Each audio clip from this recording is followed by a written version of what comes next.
நேர்களே 18வது நாடாளுமன்ற மக்களவைத் தேர்தலில் பதிவான வாக்குகள் விறுவிறுப்பாக எண்ணப்பட்டு வருகின்றது.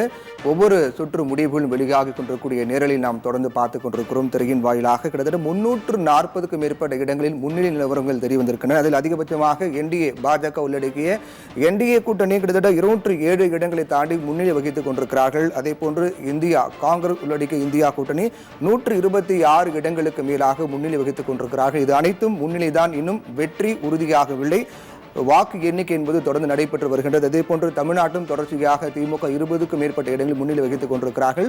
மற்ற பிரதான கட்சியாக இருக்கக்கூடிய அதிமுக அல்லது பாஜக, நாம் தமிழ் உள்ளிட்ட மற்ற கட்சிகளுக்கு ஒரு முன்னிலை கூட கிடைக்கவில்லை.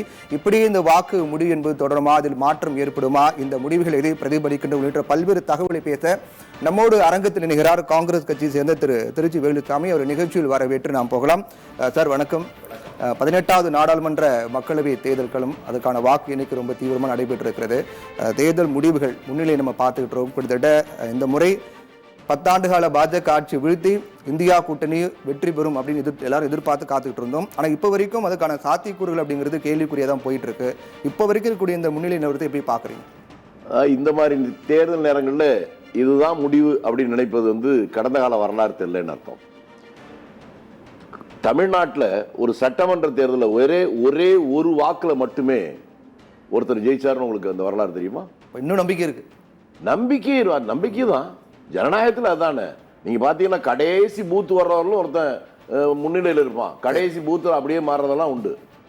அதனால கடைசி வரலும் பார்க்கணும். நம்ம ஜனநாயகத்தை நேசிக்கிறவர்கள் மக்களுடைய தீர்ப்பை ஏற்றுக்கொள்வாங்க, என்ன முடிவாக இருந்தாலும் அது வேற. ஆனால் நாம நினைக்கக்கூடிய விஷயம், இந்த 10 ஆண்டுகளில் இந்த நாட்டினுடைய எந்த முன்னேற்றமும் இல்லை, பாமர மக்களுடைய வாழ்க்கைக்கு எந்த பாதுகாப்பும் இல்லை, அப்படி போயிட்டு இருக்கிறனால மக்கள் இந்த ஆட்சிக்கு எதிராக இருக்கிறார்கள் அப்படின்னு நம்ம நினைச்சிட்டு இருக்கோம். இல்ல நாங்க இதே ஆட்சி தான் நீடிக்கணும்னு மக்கள் நினைச்சாங்கன்னா நாம அதை ஒன்றும் பண்ண முடியாது, அது வேற விஷயம்.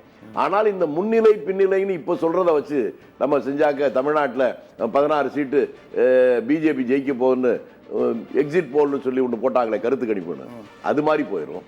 அதனால இந்த நேரத்திலே இந்த முடிவுக்கு வர முடியாது. நீங்க இதில் பார்த்தீங்கன்னா ஹிமாச்சலில் போன தடவை 4 இடமுமே பிஜேபி ஜெயிச்ச இடம். அந்த 4ல் 3 இடம் இப்போ முன்னிலை காங்கிரஸ் போட்டுக்கீங்க. நான் அதுக்காக 3 காங்கிரஸ் ஜெயிச்சிருச்சு அப்படின்னு நான் சொல்ல வரல. அந்த முன்னிலை பின்னிலைன்னு இப்போ இருக்கிற ட்ரெண்டை வச்சு ஒரு முடிவுக்கு வர முடியாது. அதுலயும் நீங்க என்னங்க இந்திய சுதந்திர போராட்ட வீராங்கனை கங்கனா ரணவத்து பின்னிலைன்னு போடுறீங்களா, எப்படி நாங்க ஒத்துக்கிறது? அதை வண்டி தொகுதி. ஆமா பாருங்க, கரெக்டா அந்த தொகுதி மட்டும் சொல்றீங்க. தமிழ்நாட்டில் இருக்க தொகுதி வேட்பாளர் சொன்னா சொல்லிடுவீங்களா? அந்த அளவுக்கு பிரபலமான ஒரு பெரிய தியாகியே பின்னிலையில் இருக்காங்கன்னு சொல்றீங்க. இதெல்லாம் கொஞ்சம் சிரமமா தான் இருக்கு. இந்த நேரம் ஆகத்தான் அதை பத்தி முடிவெடுக்க முடியும்.